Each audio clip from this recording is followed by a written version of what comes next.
我叫陳維納啦，咁我主要嘅創作係繪畫同埋 installation 咯。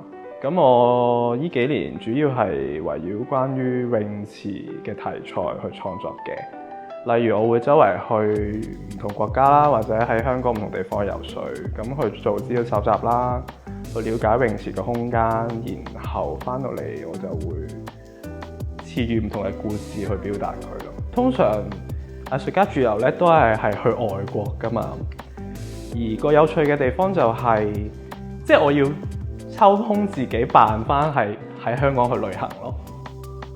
本身其實嚟大館係主要諗住喺中西區嘅唔同嘅公共泳池游水啦，然後做資料搜集，咁得到靈感再創作嘅。咁但係因為呢個疫情下，所有泳池都唔開啦，咁冇得游水啦。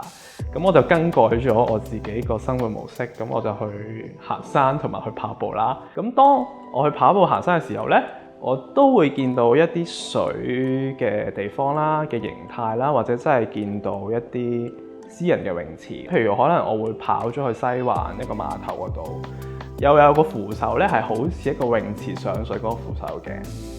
咁又會令我覺得好想游水啊，好掛住泳池嗰樣嘢。但係其實嗰個係海嚟嘅喎。大館有個 art book fair 啦，係啦，咁我就去參加啦。有趣嘅地方就係我有一日喺自己屋企咧，就揾到好多以前細個到大約中學嘅照片，咁大部分都係我媽咪影嘅。咁我就會諗其實有冇可能係同我媽咪合作去出一本所謂嘅 artist book 去講我同佢嘅關係呢？咁我就邀請咗佢去一同創作啦，第一次。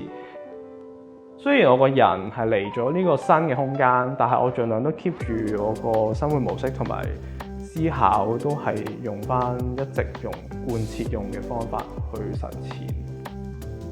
我呢隻窗望出去呢，就係望住個廣場㗎嘛。